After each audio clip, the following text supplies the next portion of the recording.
yang maha tahu dan menilai hidupku. Tak ada yang tersembunyi bagimu. Telah kulihat kebaikanmu yang tak pernah habis di hidupku. Ku berjuang sampai akhirnya kau dapati aku tetap setia.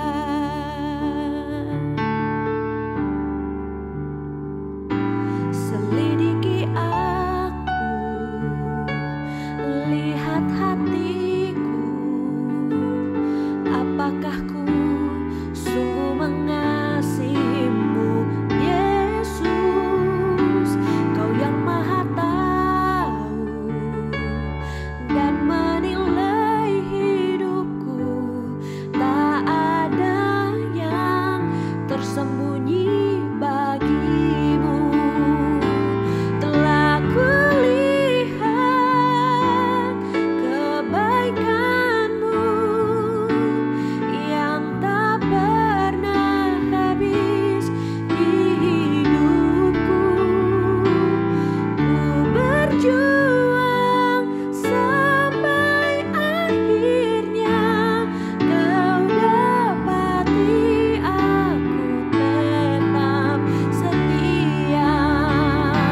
Telah kulihat kebaikanmu yang tak pernah habis di hidupku. Ku berjuang sampai akhirnya kau dapati aku tetap setia. Kau dapati aku tetap setia.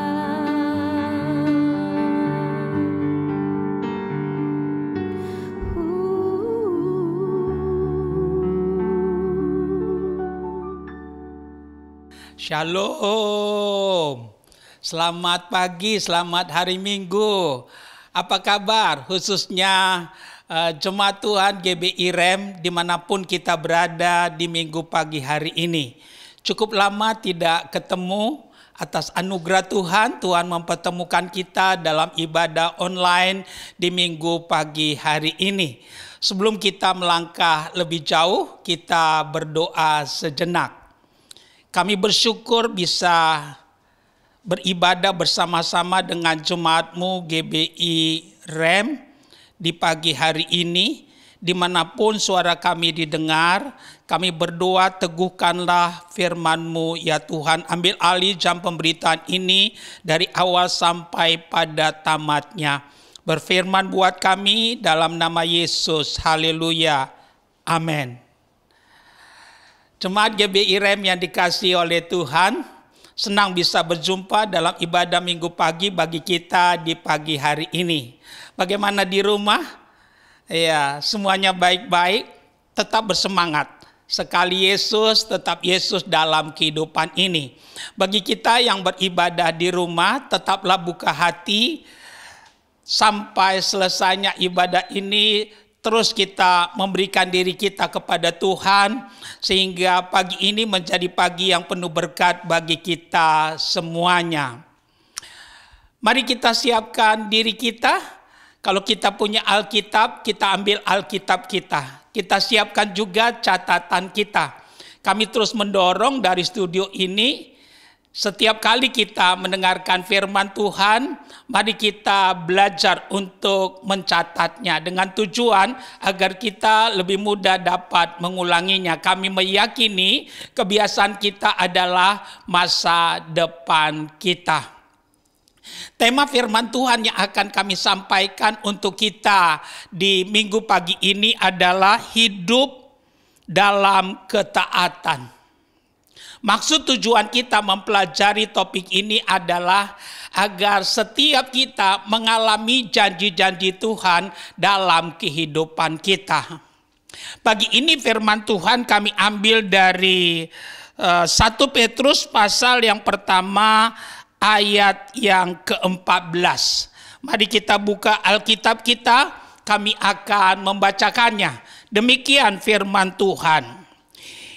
Hiduplah sebagai anak-anak yang taat, dan jangan turuti hawa nafsu yang menguasai kamu pada waktu kebodohanmu.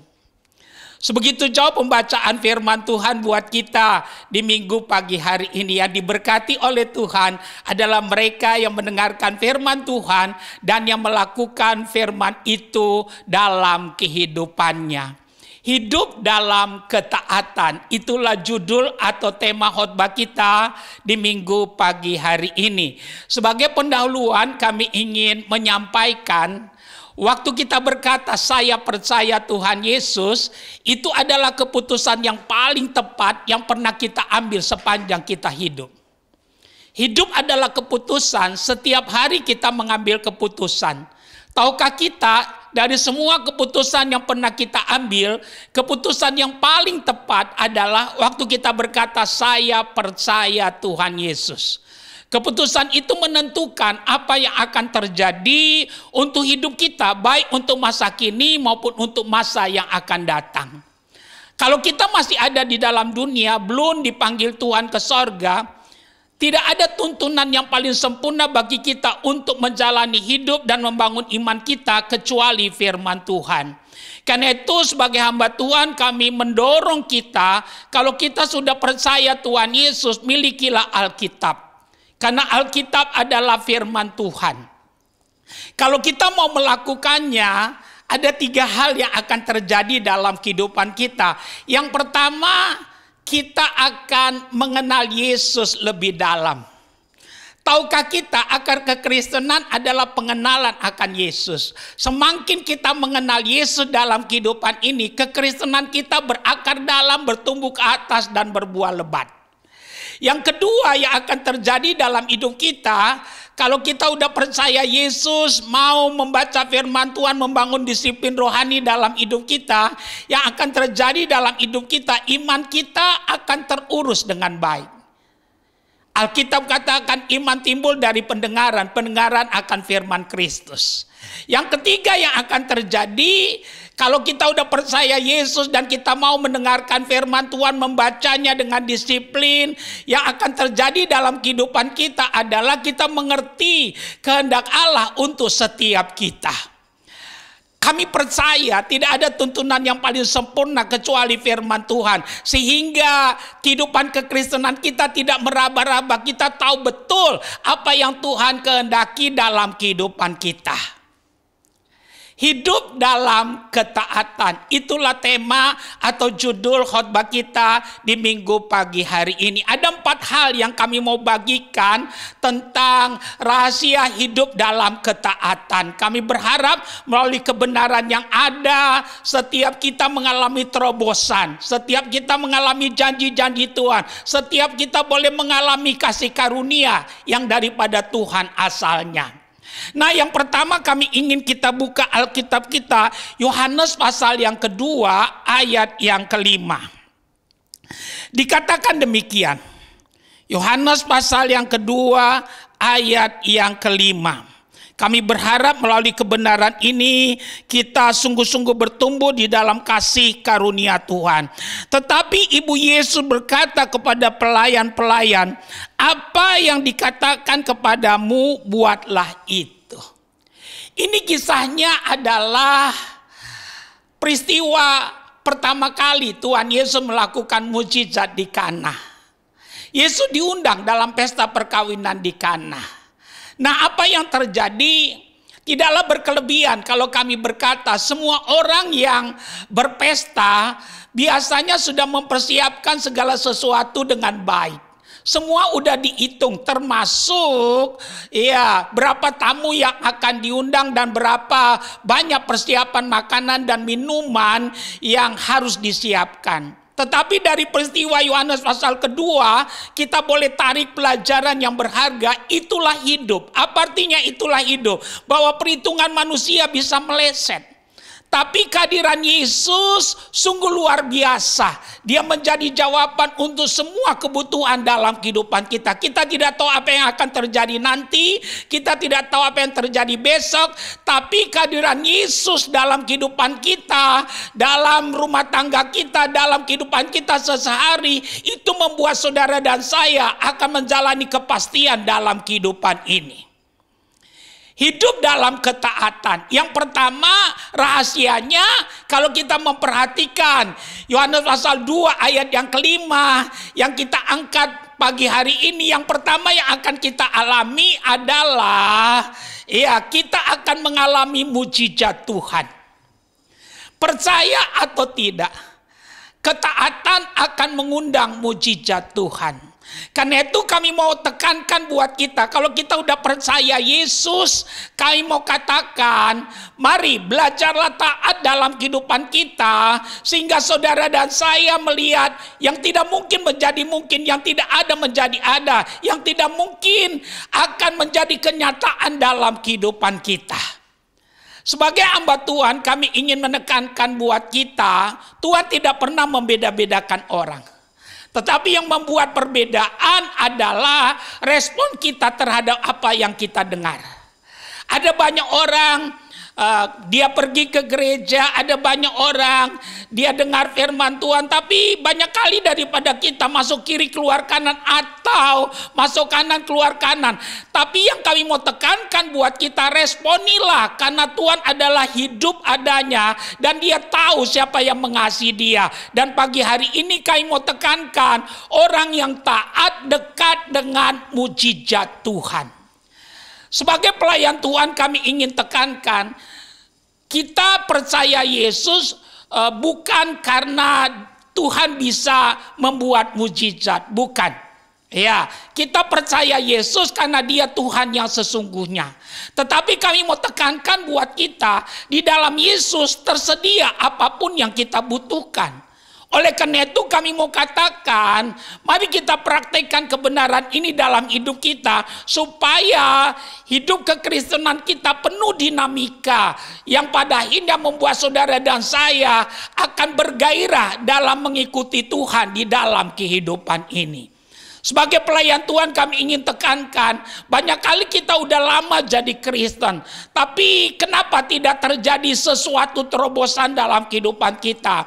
Kami mau katakan itu semuanya berpulang kepada kita juga. Andai kata setiap kita mau ambil keputusan, mau mentaati apa yang Tuhan katakan, saudara dan saya akan melihat Tuhan yang besar akan menyatakan kuasanya dan janjinya dalam kehidupan kita. Jadi kami mau tekankan buat kita, upah daripada ketaatan kalau kita sudah jadi anak Tuhan dan kita mau mentaati apa yang Tuhan firmankan, kita akan melihat hidup kita dekat dengan mujizat Tuhan.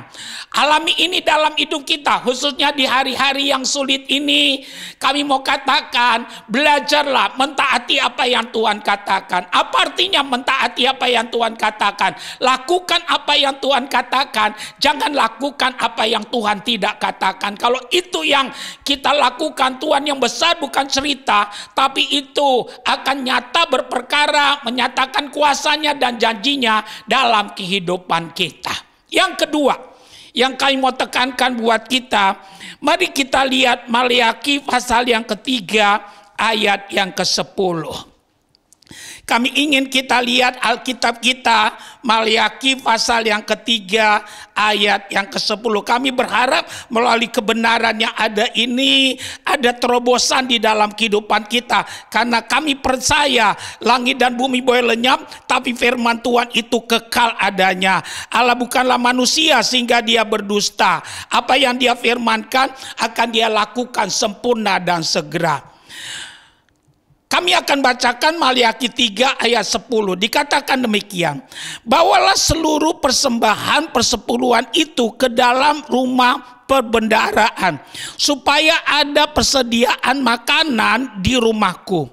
Dan ujilah aku, Firman Tuhan semesta alam, apakah aku tidak membukakan bagimu tingkap-tingkap langit dan mencurahkan berkat kepadamu sampai berkelimpahan?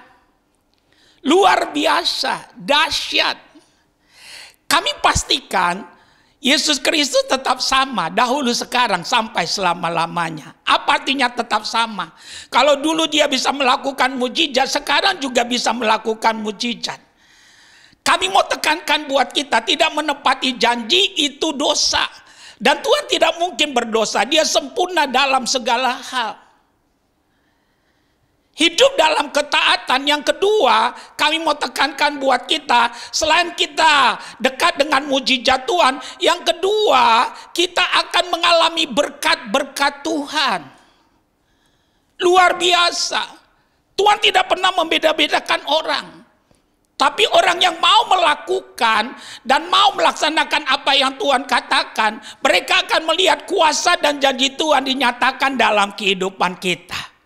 Kalau kita baca Alkitab kita, kekristenan itu digambarkan dengan 3 hal. Yang pertama, kekristenan digambarkan seperti seorang prajurit. Yang kedua, kekristenan digambarkan seperti olahragawan. Yang ketiga, kekristenan digambarkan seperti seorang petani. Petani di dunia manapun dia tahu betul antara benih dengan panen erat hubungannya. Kami mau tekankan buat kita, antara benih dengan panen erat hubungannya. Kalau kita berhenti menanam, kita berhenti panen. Oleh karena itu kami mau tekankan buat kita, kalau kita seorang petani, jangan pernah berhenti untuk menanam. Dan perhatikanlah benih yang kita tanam. Kalau kita menanam benih asal-asalan, jangan pernah kita berpikir kita akan menuai yang baik dalam kehidupan kita. Oleh karena itu kami mau tantang kita. Mari, biarlah firman ini bukan jadi pengetahuan, tapi firman ini jadi pengalaman kehidupan kita. Sehingga kita boleh berkata, bersama Yesus kita bisa, bersama Yesus kita mampu, bersama Yesus kita lakukan perkara yang besar. Jadi hidup dalam ketaatan yang kedua, yang kami mau tekankan buat kita, orang yang taat dekat dengan berkat Tuhan. Perhatikanlah orang-orang yang taat di dalam Alkitab, hidupnya dekat dengan berkat Tuhan. Kami mau katakan Maliaki 3 ayat yang ke-10 yang kita angkat ya pagi hari ini bukan ayat yang asing bagi kita, tetapi banyak kali kita menganggap hal ini sudah jadi biasa. Tapi kami mau katakan, kami mau mendorong kita, langit dan bumi boleh lenyap, tetapi firman Tuhan itu kekal adanya. Allah bukanlah manusia sehingga dia berdusta. Apa yang dia firmankan akan dia lakukan sempurna dan segera. Lakukan itu dalam hidup kita, praktekkan itu, sehingga Tuhan yang besar akan menyatakan kuasanya dan janjinya dalam kehidupan kita. Jadi ingat, tangkap kebenaran ini. Kalau kita mau taat kepada Tuhan, yang kedua ini akan menjadi kenyataan di mana kita akan dekat dengan berkat Tuhan. Kami mau tekankan buat kita bahwa kita percaya Yesus bukan karena dia bisa memberkati kita, tapi dalam Yesus ada berkat komplit bagi kita. Kami mau tekankan buat kita, kita yang percaya pada Tuhan Yesus, ada jaminan buat kita. Bukan hanya jaminan keselamatan, tapi juga jaminan pemeliharaan daripada Tuhan. Dan hal itu akan berlaku dikala saudara dan saya mau memilih untuk mentaati apa yang Tuhan katakan. Sebagai hamba Tuhan, kami mau ingatkan kita, Tuhan tidak pernah memaksa. Tapi yang kami mau tekankan buat kita, Tuhan hanya bisa bekerja sejauh kita membuka diri kepadanya. Tuhan tidak pernah memaksa saudara dan saya untuk melakukan apa yang dia perintahkan. Tapi Tuhan mau karena kita mengasihi dia, lantas kita putuskan untuk mentaati apa yang dia katakan. Kalau itu yang menjadi dasar dorongan kita mentaati apa yang Tuhan katakan, kami percaya saudara dan saya akan berbahagia dalam hidup ini. Karena firman yang difirmankan Tuhan bukan cerita, tapi itu nyata dalam kehidupan kita. Jadi yang pertama yang akan kita dapatkan kalau kita taat pada Tuhan, kita akan dekat dengan mujizat Tuhan. Yang kedua yang akan kita dapatkan kalau kita taat pada Tuhan, kita akan dekat dengan berkat Tuhan. Dan kami berdoa biar ini sungguh-sungguh nyata dalam hidup kita. Di hari-hari sulit yang sedemikian, kami mau katakan kita akan lihat pemeliharaannya akan berlaku atas kehidupan kita. Tuhan adalah Tuhan yang baik. Dia gembala agung. Dia adalah Tuhan yang sudah berkorban bagi kita. Andai kata kita memutuskan mentaati apa yang Dia firmankan buat kita, pemeliharaannya akan berlaku atas setiap kita. Yang ketiga yang kami mau bagikan buat kita, hidup dalam ketaatan. Yang ketiga, orang yang taat dekat dengan kesembuhan. Kalau kita baca 2 Raja-Raja pasal yang kelima ayat 13 sampai ayat 14, itu kisah tentang Naaman, bagaimana Naaman disembuhkan. Kami mau katakan, ini pelajaran yang luar biasa. Naaman seorang panglima kerajaan Aram. Kata Alkitab, dia memiliki sakit kusta. Dan apa yang terjadi? Ya, dia sudah berusaha untuk berobat tapi tidak sembuh. Dan apa yang terjadi? Di rumah Naaman ada seorang gadis kecil yang bekerja. Dia kasihan melihat tuannya yang sangat menderita. Lantas dia berkata kepada nyonyanya, "Coba Tuan pergi ke Samaria. Di Samaria ada nabi yang bisa menyembuhkan." Lantas istri Naaman memberitahukan kepada Naaman bahwa di Samaria ada nabi yang bisa menyembuhkan. Akhirnya Naaman memberitahukan kepada raja. Dan akhirnya raja mengutus Naaman untuk apa? Untuk datang ke Samaria. Supaya apa? Supaya mengalami kesembuhan. Dan waktu Naaman sampai, apa yang terjadi? Dia mengira bahwa abdi Allah itu akan keluar dan menjamah sakitnya, lukanya. Tapi hal itu dia tidak dapatkan. Yang dia dapatkan, Naaman mendapatkan perintah supaya mencelupkan tubuhnya 7 kali di Sungai Yordan. Apa yang terjadi? Alkitab katakan Naaman gusar. Dan dia hendak mau pulang. Dia berkata, lebih bagus Abana dan Parpar. Apa itu Abana dan Parpar? Abana dan Parpar adalah sungai yang ada di Aram. Nah, apa yang terjadi? Tapi Naaman punya pekerja yang baik. Dia berkata, "Tuan, bukankah apa yang disampaikan abdi Allah itu tidak sukar? Bukankah Tuan kemari ingin sembuh?" Akhirnya apa yang terjadi? Dia berpikir, dia datang untuk sembuh. Akhirnya dia mengambil keputusan untuk apa? Mentaati apa yang abdi Allah itu katakan. Akhirnya dia mencelupkan tubuhnya 7 kali di Sungai Yordan. Dan akhirnya dia sembuh. Dengar baik, bukan soal angka 7-nya. Jangan jadikan angka 7 jadi angka keramat. Sekarang banyak orang Kristen menjadikan angka-angka menjadi angka-angka keramat, termasuk angka 7. Bukan soal angka 7-nya, tapi ketaatan mematuhi apa yang Tuhan perintahkan. Rahasianya bukan pada angkanya, tapi kepatuhannya untuk mematuhi apa yang disampaikan abdi Allah itu. Akhirnya Naaman mencelupkan tubuhnya 7 kali di Sungai Yordan. Alkitab katakan Naaman sembuh.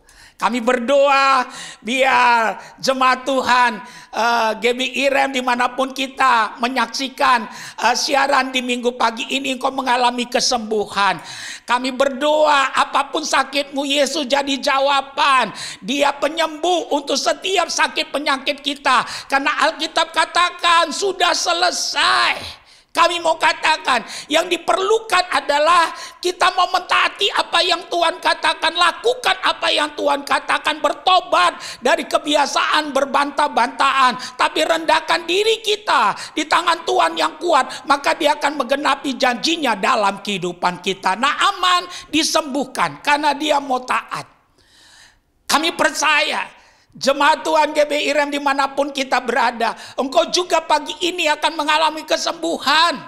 Taatilah apa yang Tuhan katakan. Kami mau katakan, jangan berbantah-bantah, jangan menggerutu, jangan bersungut-sungut, tapi rendah hati. Ya ayo, putuskanlah untuk melakukan apa yang Tuhan perintahkan. Kalau itu ada, Tuhan yang besar akan berperkara dan akan menggenapkan janjinya bagi setiap kita.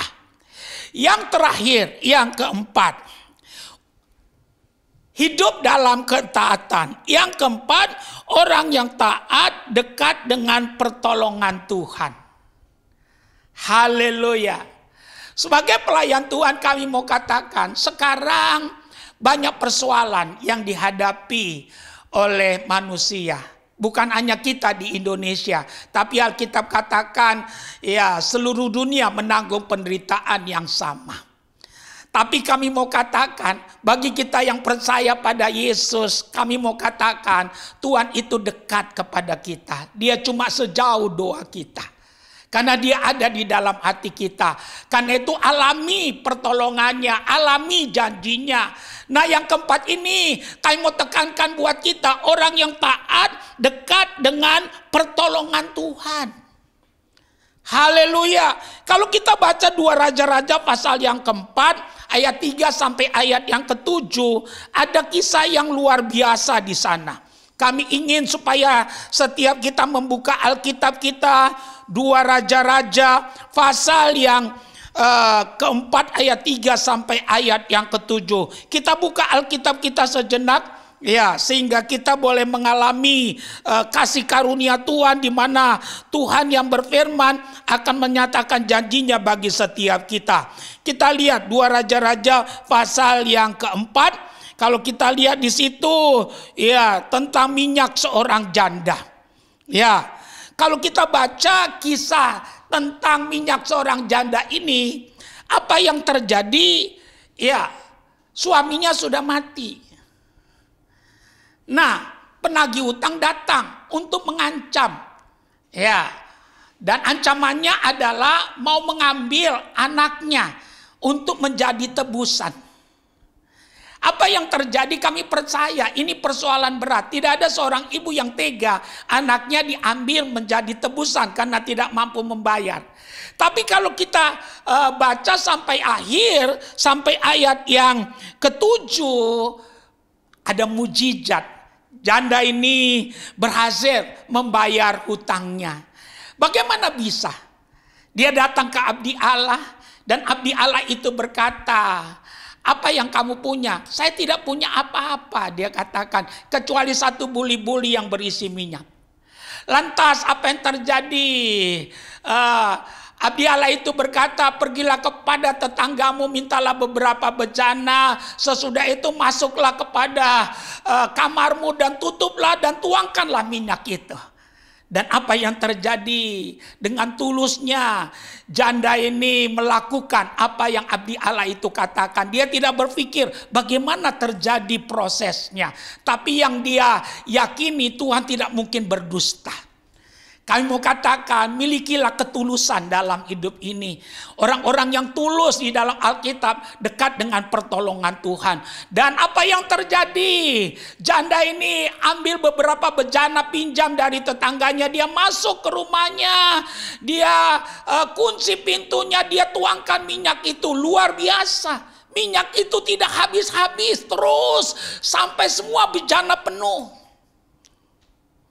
Dan akhirnya sesudah penuh, ya janda ini datang kepada abdi Allah itu memberitahukan bahwa semuanya udah penuh.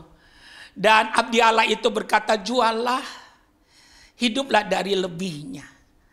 Luar biasa. Yang saya bisa tangkap dari kisah ini dalam 2 Raja-Raja pasal yang keempat ini, yang kami mau katakan, kalau Tuhan menolong, dia tidak pernah asal menolong, selalu ada lebihnya. 5 ketur roti tambah 2 ekor ikan kasih makan 5.000 orang, sisa 12 bakul. Janda ini juga begitu, ada sisanya. Kami mau katakan, dan yang patut kita syukuri, kalau Tuhan menolong, dia tidak suka mengungkit-ungkit, membangkit-bangkit. Kalau kita kepahitan tentang pertolongan, mungkin kita selama ini ya datang kalau ada masalah kepada manusia, ya banyak kali kita dikecewakan, sehingga kita pada akhirnya kita alergi dengan yang namanya janji. Tapi kali ini kami mau katakan, kalau Tuhan yang berjanji, Dia tidak pernah mengungkit-ungkit. Kalau Dia sudah tolong, kami mau katakan, Dia tidak pernah berkata cukup kali ini. Tapi Dia berkata, marilah kepadaku kamu yang letih lesu dan beban berat. Dia berjanji akan memberikan kelegaan kepada kita. Jadi kamu tekankan buat kita. Ya, kalau kita taat, yang keempat, kita akan melihat pertolongan Tuhan. Waktu engkau lihat depanmu tembok, belakangmu tembok, kiri kananmu tembok, coba lihat ke atas. Kita masih punya Tuhan yang besar. Kita masih punya Tuhan yang hebat, yang sanggup untuk menolong kita. Dan Dia tetap sama dahulu, sekarang, sampai selama-lamanya. Kami tidak tahu masalah kita apa. Tapi tidak kebetulan kita boleh mendengarkan firman di minggu pagi hari ini. Dia jawaban untuk seluruh aspek kehidupan kita. Di dalam Dia ada jalan keluar untuk semua permasalahan kita.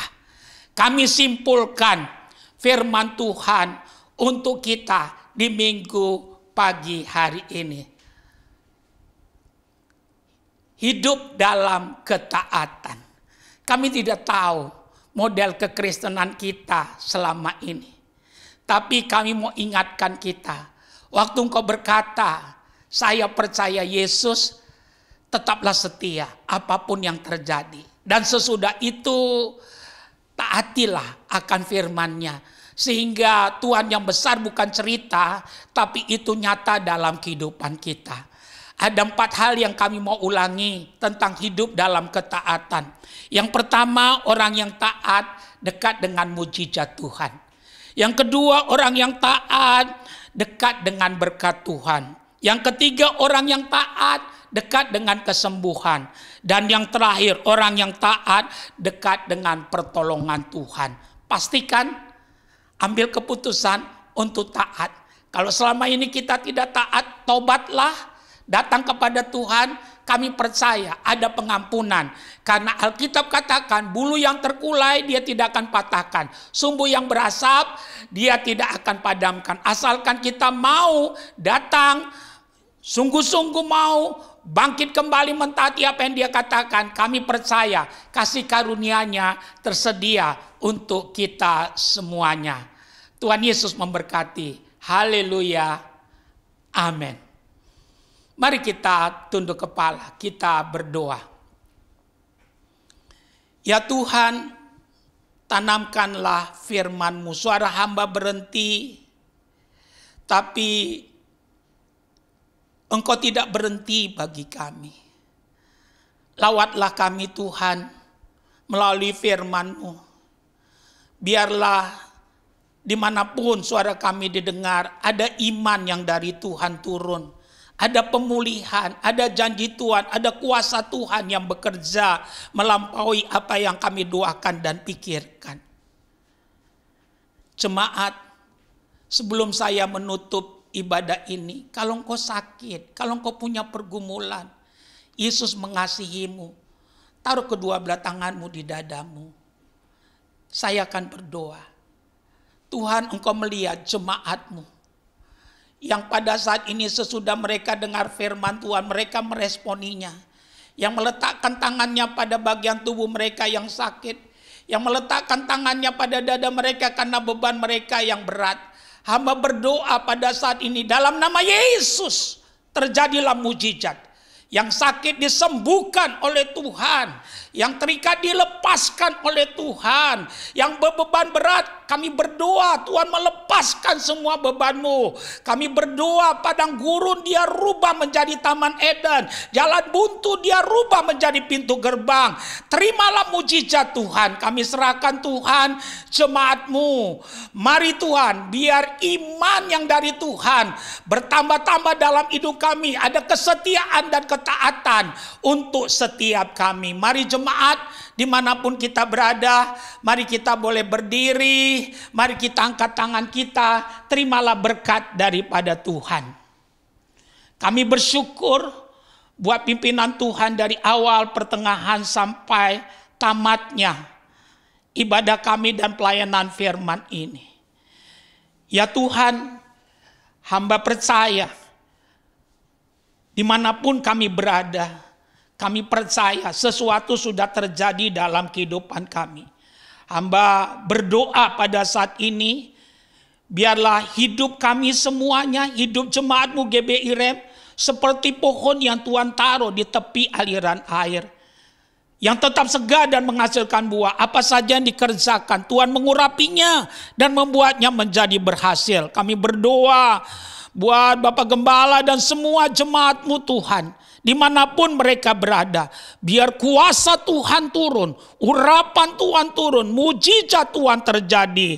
Damai sejahtera daripada Allah Bapa dan daripada anaknya Tuhan Yesus Kristus, serta persekutuan daripada Roh Kudus menyertai kami semuanya. Mulai hari ini sampai Maranatha, Yesus datang kedua kali. Dalam nama Yesus, haleluya, amin.